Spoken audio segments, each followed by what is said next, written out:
नमस्कार ऐसे इतिहासकारों पे, ऐसी सरकारों पे जिन्होंने उसे इस पेड़ के नीचे विश्राम करते हुए भगवान श्री कृष्ण को बाण लगा था। फिर से लगा दिया गया क्या कर लिया इन लुटेरों ने आकर, क्या बिगाड़ लिया। तो वही है, इसी को सनातन कहते हैं, जो आदि आनंद से चला आ रहा है और चला 90 रुपये का पराठा है और 9 रुपये का स्वाद नहीं।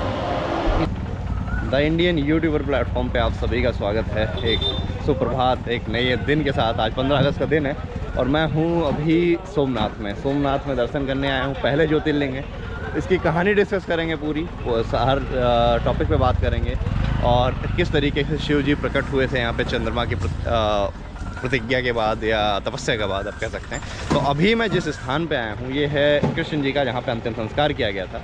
जैसा कि आप सबको पता है कि द्वारकाधीश जो है वो कृष्ण जी की नगरी थी।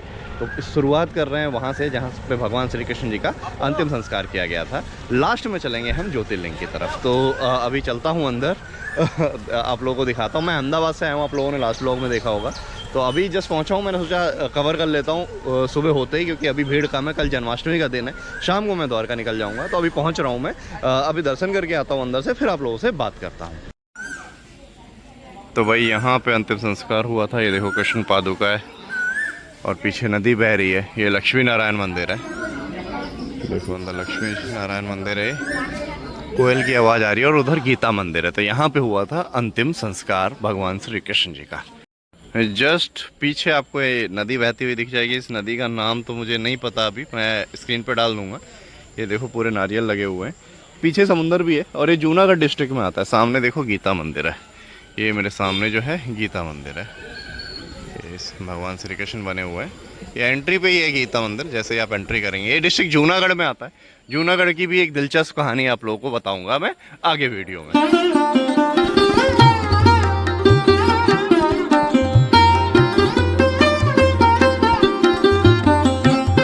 तो अभी मैं एक नेक्स्ट स्पॉट पे आ चुका हूँ, जो कि है संगम घाट। यहाँ पे हिरेन और कपिला और सरस्वती, 3 नदियों का ये संगम है। पीछे मेरे आप देख सकते हो। अभी अंदर जाके आप लोगों को दिखाऊंगा, ये बाहर का गेट है, अंदर जाके आप लोगों को दिखाता हूँ ये संगम कैसा है। हिरेन, कपिला और सरस्वती का जो संगम घाट है ये कुछ इस प्रकार है, आप देख सकते हो। यहाँ पे भारत के पूर्व प्रधानमंत्री मोरारजी देसाई जी बने हुए हैं। ये इस तरीके का है, ऐसा कुछ नज़ारा है, बहुत बड़ा घाट है। तो ये इस तरीके का ही है। चलो अब चलते हैं दूसरे स्पॉट पे और वहाँ चल के कुछ दिखाता हूँ आप लोगों को। यहाँ से निकल लिया हूँ। सामने जो स्पॉट आप देख रहे हैं, जो मंदिर दिख रहा है, ये यहाँ का राम मंदिर है। काफ़ी बड़ा मंदिर है ये भी काफ़ी बड़ा है। पुराना है या नया बना है? नया बना है। अच्छा, ये नया बना है अभी, राम मंदिर है सामने साइड पे। देखो ये जो दिख रहा है ये राम मंदिर है। तो भाई ये देखिए भगवान राम का तीर धनुष, और इस सामने है भगवान राम का मंदिर, जो कि जस्ट सोमनाथ मंदिर के सामने स्थित है। बहुत भव्य बना हुआ है, बहुत अच्छा बना हुआ है। हालांकि ये नया बना है अभी, काफ़ी अच्छा लग रहा है।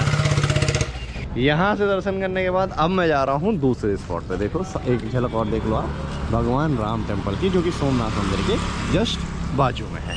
चलो भाई चलते हैं दूसरे स्पॉट पे, वो दिखाता हूँ मैं आप लोगों को। मौसम यहाँ पे ना गर्मी बहुत होती है, गर्मी बहुत हो रखी है। अभी मैं अगले स्पॉट पे जा रहा हूँ। ये जल्दी जल्दी इसलिए कवर कर रहा हूँ क्योंकि मैं अच्छे से टाइम देना चाहता हूँ अपना ज्योतिर्लिंग को, जो कि पहला ज्योतिर्लिंग है और उस पर इतने हमले हुए हैं, इतना तगड़ा इतिहास है उसका। पूरा डिस्कस करूंगा मैं वहाँ पे पहुँच के, सोमनाथ के पास। और सोमनाथ के पास एक बीच है, वहाँ पहुँच के पूरी हिस्ट्री डिस्कस करेंगे हम सोमनाथ मंदिर की। उस पर हमले कितने हुए, कितनी बार लूटा गया और क्या इतिहास है उसका, किस तरीके से शिव जी प्रकट हुए चंद्रमा की प्रतिज्ञा के बाद और तपस्या के बाद। तो ये सारी चीज़ें डिस्कस करूँगा सोमनाथ मंदिर पहुँचने के बाद। तो अभी किसी और स्पॉट पर लेके जाएगा ऑटो वाला, वहाँ पहुँचता हूँ मैं।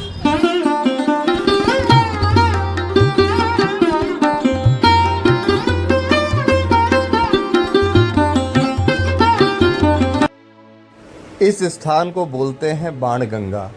ये वो स्थान है जहाँ से बहेलिया ने बाण मारा था भगवान श्री कृष्ण को, जो आराम कर रहे थे एक वृक्ष के नीचे। वो वृक्ष के पास भी मैं जाऊंगा। अभी इस एरिया पे थोड़ा भ्रमण करता हूँ।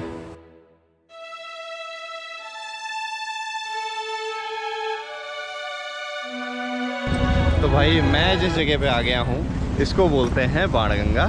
सामने मेरे समुंदर है बाणगंगा का, और यहाँ पे है देखो शिवलिंग, बीच में देखो शिवलिंग बना हुआ है और समुंदर है। यहाँ से भगवान श्री कृष्ण जी को जब बाण मारा गया था तो वो जो बहेलिया था वो इस जगह पे था। तो ऐसा बोलते हैं कि यहीं से उसने बाण मारा था। यहाँ पे ज़्यादातर चीज़ें भगवान श्री कृष्ण की मिलेंगी, भगवान शिव जी का सिर्फ ज्योतिर्लिंग है। तो इसकी भी बड़ी इंटरेस्टिंग कहानियाँ हैं। बहेलिया करके जो था भगवान राम के अवतार में जब थे भगवान विष्णु, तो ऐसा बोलते जो बाली था, बाली को छुप के मारा गया था सुग्रीव का जो भाई था, क्योंकि बाली आधी शक्तियाँ अर्जित कर लेता था जो उसको सामने से अगर कोई अटैक करता था उस पर। तो वही अगले जन्म में बहेलिया बन के पैदा हुआ और भगवान श्री कृष्ण जब पैदा हुए तो भगवान श्री कृष्ण के पैर में एक पदम था जो अमृत था, ये मान लो पैर चमक रहा था, उसे लगा हिरन की आंख चमक रही है, तो उसने अटैक किया और भगवान श्री कृष्ण जी की भगवान श्री कृष्ण इस तरीके से इस दुनिया से स्वर्गलोक में चले जाते हैं, अपने प्राण त्यागते हैं और उनका जो अंतिम संस्कार हुआ था वो मैंने पहले आपको दिखा दिया। तो ये कुछ इस तरीके का एरिया है।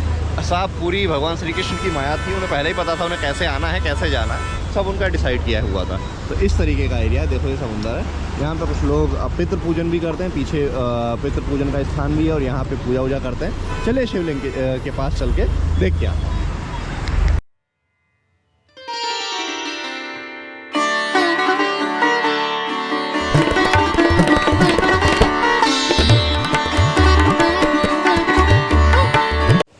तो यहाँ से निकलकर जिस स्थान पर मैं जाने वाला हूँ वो स्थान है जहाँ पे भगवान श्री कृष्ण आराम कर रहे थे जब उनको बाण लगा था। तो भाई वहाँ से आकर अब मैं आ गया हूँ बालका तीर्थ स्थान पे, जहाँ पे भगवान श्री कृष्ण के पैर में बाण लगा था जो भेड़िया के द्वारा चलाया गया था। ये देखो सामने मेरे मंदिर है बालका तीर्थ। ऐसा बताते हैं जो पेड़ मौजूद है इसी पेड़ के नीचे भगवान श्री कृष्ण विश्राम कर रहे थे जब उनको वो बाण लगा था। भेड़िया को लगा था ये किसी हिरन की आँख है और उनका पैर चमक रहा था। एक्चुअली यहाँ पर आराम कर रहे थे और बाण चलाया, वहाँ से गया था जो मैंने आपको अभी दिखाया शिवलिंग यहाँ पे बना हुआ है पीछे वाला स्थान। अब जहाँ पे आया हूँ मैं यहाँ पे बाण लगा था। तो चलिए मंदिर के अंदर चलते हैं। कुछ इस तरीके का मंदिर बना हुआ है, काफ़ी विशाल और पुराना, और ये वो पेड़ है जहाँ भगवान श्री कृष्ण लेटे थे। सोचो 5000 साल पुराना पेड़ है। चलो अंदर चलते हैं और आपको अंदर की चीज़ें दिखाता हूँ मैं, अगर पॉसिबल हुआ तो भाई ये है वो वृक्ष जिसके नीचे भगवान श्री कृष्ण विश्राम कर रहे थे, और ये है वो मंदिर जो इसको भालका तीर्थ मंदिर बोलते हैं। इस पेड़ के नीचे विश्राम करते हुए भगवान श्री कृष्ण को बाण लगा था। बहुत ही पुराना एरिया है भाई ये देखिए इस पे लिखा हुआ भी है सब कुछ, और ये पेड़ देखो कितना विशाल का है। ऐसा सा एरिया है कुछ, देख लो भाई, दर्शन कर लो आप सभी लोग। ये ऐसा गेट है और ऐसा सा मंदिर है, बहुत पुरानी जगह है।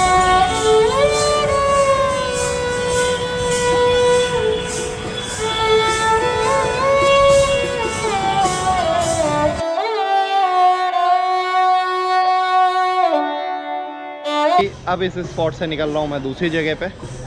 दूसरा स्पॉट क्या होने वाला है ऑटो वाला ही बताएगा, मुझे नहीं पता, लेकिन बहुत अच्छा लग रहा है। बड़ी शांति का माहौल है इधर, आप देख सकते हैं भजन वगैरह हो रहे हैं। आप सोमनाथ आएँ तो ये स्पॉट ज़रूर कवर करें। फाइनली मैं उस जगह पे आ गया हूँ जहाँ पे है सोमनाथ ज्योतिर्लिंग। सोमनाथ ज्योतिर्लिंग मेरे जस्ट पीछे है, आप देख पा रहे हैं। ये है ज्योतिर्लिंग, बहुत बड़ा एरिया में बना हुआ है, बहुत बड़े एरिया में बना है पूरा ज्योतिर्लिंग, आपको दिख पा रहा होगा। उस साइड पुराना ज्योतिर्लिंग है, मतलब पुराना मंदिर है, ये बीच में नया वाला मंदिर है, और ये यहाँ तक पूरा कॉरिडोर बना हुआ है।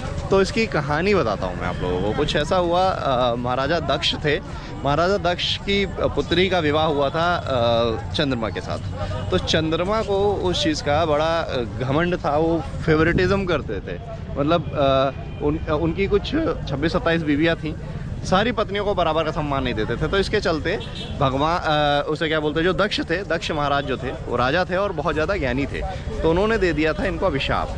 जब दक्ष ने अभिशाप दिया तो इनमें दाग होने लगे, काले होने लगे पूरा। तब इन्होंने तपस्या करी, चंद्रमा ने तपस्या करी और भगवान शिव को प्रसन्न किया। तो भगवान शिव ने इनको अपनी जटा में बैठा लिया और बोला कि अब जो तुम्हारा दाग है ना वो 15 दिन का हो जाएगा, मतलब धीरे धीरे घटेगा, धीरे धीरे बढ़ेगा। देखा है आपने, अंधेरा होता है, चंद्रमा छोटा होता है, बड़ा होता है, छोटा होता है, बड़ा होता है। पूरा दाग तो नहीं मिट पाया, लेकिन काफ़ी हद तक चंद्रमा दाग से बच गया। कर्मा तो देखो आपको भोगना पड़ेगा। तो वही है, उस तपस्या के बाद यहाँ पे उसे क्या बोलते हैं, शिव जी प्रकट हुए। तो चंद्रमा ने रिक्वेस्ट करी कि यहीं पे होके रह जाओ, तो शिव जी यहीं पे बस जाते हैं और इस ज्योतिर्लिंग का निर्माण होता है। तो ये कहानी है शुरुआत की। उसके बाद बहुत सारे राजा हैं जिन्होंने इसको रिकंस्ट्रक्ट करवाने का प्रयास किया और करवाया। तो उन सब टॉपिक्स के बारे में मैं आगे चल के बात करूंगा वीडियो में। अभी आगे चलते हैं, देखते हैं क्लॉक रूम में शायद यहाँ पे मोबाइल अलाउड नहीं है, वहाँ से निकलने के बाद मैं वो सारी बातें भी आप लोगों को बताऊंगा। जैसे ही आप गेट से एंट्री करेंगे आपको ये लक्ष्मी नारायण मंदिर दिख जाएगा इधर।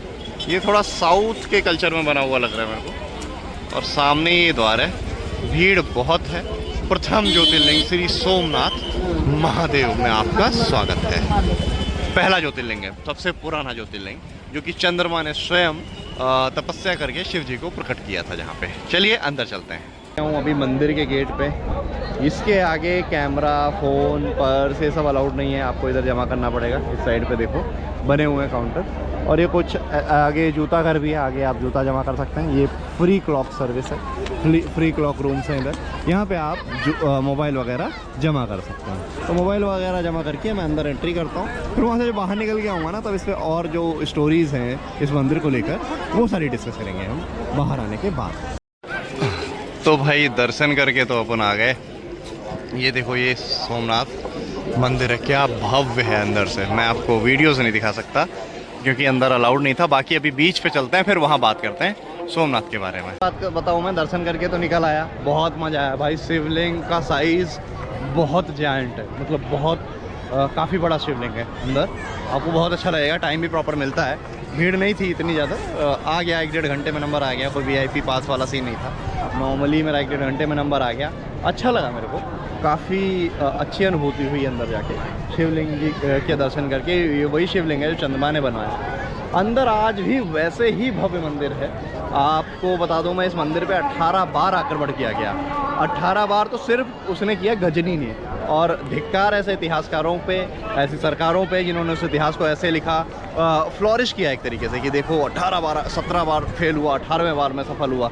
हम भी बचपन में पढ़ते थे इतिहास में, लगा पता नहीं भाई कोई बहुत बड़ा काम किया होगा उसने। इस मंदिर पर अटैक कर रहा था भाई वो, हमारी माँ बहनों को उठा के ले जा रहे थे, उनको जलाया जा रहा था, पुजारियों को जलाया जा रहा था। इतना अत्याचार हो रहा था उस टाइम पे। फिर भी आज देखो गजनी का था वो, महमूद गजनवी, अफगानिस्तान का। और भी भिखमंगे हैं, तब भी भिखमंगे थे, अब भी भिखमंगे ही हैं। हालांकि हमारे अब रिश्ते उनसे अच्छे हैं, लेकिन वो भिखमंगे थे, भिखमंगे हैं और भिखमंगे रहेंगे। ये मंदिर अभी भी वैसे ही खड़ा है, सोने का। अंदर सब सोने ही लगा हुआ है भाई, ऊपर वाले की दुआ से। तो वही है, महादेव की कृपा है, यहाँ कोई कुछ नहीं उखाड़ सकता। उसके बाद गजनवी जो के बाद वो खिलजी था। खिलजी ने तो भाई अति कर दी थी। 200-250 लोग इसमें पूजा प्रार्थना कर रहे थे, सबको जला दिया था। इतना ज़्यादा हरामखोर था खिलजी, मतलब उसने इतनी दुर्गतियाँ करी थी। महिलाएं उठा ली गई थी, उनके साथ गलत हरकतें करी गई, पुजारियों को जला दिया गया, ये स्थिति करी गई थी इस मंदिर के लिए। सोचो क्या मानसिकता थी इनकी। और एक कहानी ऐसी भी है कि कहा जाता है कि राजस्थान के राजपूत राजाओं ने बोला था कि हम इस मंदिर की रक्षा करते हैं, तो पुजारियों ने धमका दिया, बोला भगवान की रक्षा तुम करोगे, तुम इतने बड़े हो गए हो। तो राजपूत राजा पीछे हट गए। हालांकि वो डिसीजन बहुत अच्छा था, अगर राजपूत राजा यहाँ होते तो किसी भी आक्रांता की औकात नहीं थी कि यहाँ तक आ सकता हो। और राजस्थान वो भूमि है जिसने 500 साल तक इनको अंदर घुसने नहीं दिया। जो मोहम्मद बिन कासिम करके था जिसने सिंध पर अटैक किया था, उसने आक्रमण कर दिया था कुछ 5वीं-6वीं शताब्दी में, और 1192 तक दिल्ली तक नहीं पहुंच पाए, जस्ट बिकॉज ऑफ राजस्थान। तो राजस्थान के राजपूतों में वो जज्बा था, वो दम था। तो ये कुछ कहानियां हैं इस मंदिर की। बाकी अभी चलते हैं, ये पीछे इसका बीच भी है, इसको सोमनाथ बीच बोलते हैं। बीच पे पहुंच के आपको वहाँ का भी नज़ारा दिखाई देता है।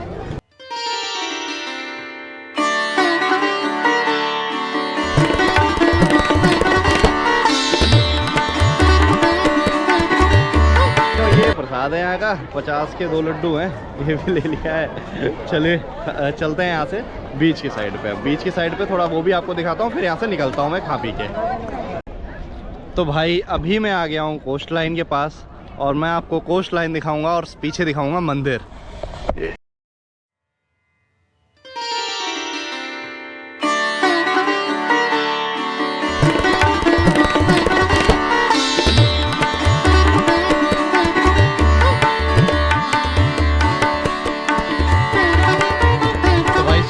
अपना 12 ज्योतिर्लिंगों में एक ज्योतिर्लिंग ये भी आज कंप्लीट कर लिया तुम्हारे भाई ने। आपने देखा पीछे की कोस्ट लाइन है। अब यार मेरे ना थोड़ा पैर में दिक्कत है एक्चुअली, तो मैं उधर चढ़ नहीं सकता दीवार पे, वरना लोग चढ़ के भी फोटोज ले रहे हैं। और ये चारों तरफ बंद है, मंदिर तो चारों तरफ बंद है, तो इसमें अलाउड है नहीं। बाकी अंदर मैं मंदिर बताऊँ, शिवलिंग बहुत बड़ा बना हुआ है, मंदिर बहुत भव्य है, बहुत सारा सोना लगा हुआ है उसके गेट में जो पहले ही लगा था। फिर से लगा दिया गया। क्या कर लिया इन लुटेरों ने आकर, क्या बिगाड़ लिया। तो वही है, इसी को सनातन कहते हैं, जो आदि आनंद से चला आ रहा है और चलता रहेगा। तो अभी मैं यहाँ से निकल रहा हूँ कुछ खाने पीने के लिए, खा पी के उसके बाद फिर आपसे यहाँ से अलविदा लूँगा इस वीडियो से। अगला वीडियो द्वारकाधीश का होगा, तो लेकिन मैं उससे पहले खाना पीना भी बता दूँ, रुकने की व्यवस्था मैं वहाँ होटल पहुँच के ही बताऊँगा कि यहाँ रुकने की व्यवस्था क्या क्या है। यहाँ पे ना आने की अगर मैं बात करूँ तो देखो, मैं तो आया था अहमदाबाद से, यहाँ अहमदाबाद तक फ़्लाइट से आया था। मैंने अहमदाबाद का वीडियो कवर किया, पूरा अहमदाबाद दिखाया। उसके बाद फिर मैं वहाँ से यहाँ बस से आया हूँ। बस जो है 6-7 घंटे लेती है, 7-8 घंटे मान लो अगर ट्रैफिक हुआ। और जो सीट है, मैंने स्लीपर सीट करी थी, तो मेरे को पड़ी थी वही 1200-1300 रुपये में।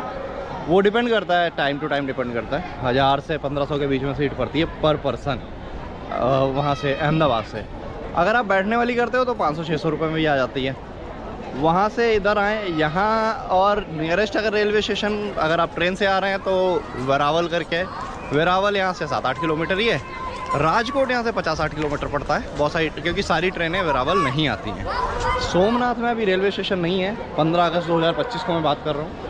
आगे बन जाए तो मैं कह नहीं सकता, अभी बन रहा है, क्योंकि अब बनेगा वहाँ पे कैसी ट्रेनें अलाउड होंगी ये मुझे नहीं पता है, आइडिया नहीं है, तो मैं अभी से उस चीज़ का कमिटमेंट करूँगा नहीं। लेकिन हाँ, बस की सुविधा गुजरात के लगभग छोटे बड़े हर शहर से है यहाँ पे। तो मैं ये सजेस्ट करूँगा, जैसे मैंने प्लान किया है, मैं सोमनाथ आ गया, सोमनाथ में सुबह अर्ली मॉर्निंग पहुँच गया था, यहाँ मंदिर करके मैं यहाँ से 1 बजे निकल लूँगा द्वारकाधीश के लिए। तो इस तरीके से आप प्लान कर सकते हैं। बाकी यहाँ पे पे एंड यूज़ वाले वॉशरूम है, वहाँ जाके आप फ्रेश हो सकते हैं 20-30 रुपये में। होटल अभी जन्माष्टमी का समय है तो मिनिमम आपको होटल यहाँ 2500 का मिलेगा। बाकी आप जितने पैसे बढ़ाएं, ढंग का होटल आपको 3000-4000 में मिलेगा। ऑफ सीज़न, जब यहाँ पे जन्माष्टमी वगैरह कुछ नहीं होती, सावन वगैरह नहीं होता, तब आपको होटल यहाँ पे आराम से 800 से 1000 रुपये में मिल जाता है। तो चलिए यार, अभी चलता हूँ खाना वाना खाने के लिए। खाने का भी रेट आपको होटल पहुँच के बताता हूँ मैं। अभी मैं बैठ गया हूँ एक रेस्टोरेंट में और ये पराठे मंगाए हैं इससे। इतनी घटिया सर्विस है ना भाई इसकी। ये दे गया, कह रहा है गिलास बाद में ख़रीद लो आप। मैं तड़का छाछ मांगा था इससे, बहुत ही घटिया सर्विस है। मैं इसको माइनस में रेटिंग दे सकूँ तो माइनस में दूंगा। चलो अब खा ही लेता हूँ खाना। मैं यहाँ से निकल के बाहर बताऊँगा आपको कैसा है स्वाद इनका। खा लिया मैंने। हकीकत बताऊँ एक बात, 90 रुपये का पराठा है और 9 रुपये का स्वाद नहीं। इतना गंदा पराठा मैंने अपने जीवन में कभी नहीं खाया, इतना गंदा था। लेकिन यहाँ पे इकलौता यही है तो चलता है भाई, इसलिए इसका चल जाता है। अभी मैं निकल रहा हूँ यहाँ से द्वारकाधीश के लिए। तो यहाँ से द्वारका का जो किराया है 550 रुपये पर पर्सन है, AC स्लीपर बस का। नॉर्मल बस का 180 रुपये। तो आप यहाँ से, मैं तो ये कहूँगा पहले सोमनाथ आएँ, फिर द्वारका, फिर नागेश्वर, फिर अहमदाबाद होकर निकल जाए। क्योंकि यहाँ पे ना वेरावल करके एक जगह है, यहाँ कुछ ट्रेनें आती हैं, दिल्ली से एक ही दो ट्रेन है, और राजकोट ट्रेनें आती हैं, लेकिन वो बहुत आउटर पड़ जाता है यार, मतलब वो बहुत लंबा पड़ेगा। तो आप सीधे यहाँ अहमदाबाद आके इधर आएँ तो ज़्यादा आसान रहता है। इस वीडियो को यहीं पे एंड करता हूँ मैं। आप लोग बताइए आपको ये वीडियो कैसा लगा। सबको हैप्पी इंडिपेंडेंस डे और जन्माष्टमी की एडवांस शुभकामनाएँ। कल जन्माष्टमी का त्यौहार है, हम रात में होंगे द्वारकाधीश में, मनाते हैं अच्छे से जन्माष्टमी। अगला वीडियो बहुत इंटरेस्टिंग होने वाला है। ये वीडियो बताइए आप लोगों को कैसा लगा। ये मेरा 8वां ज्योतिर्लिंग था। हर हर महादेव। जय हिंद, जय भारत।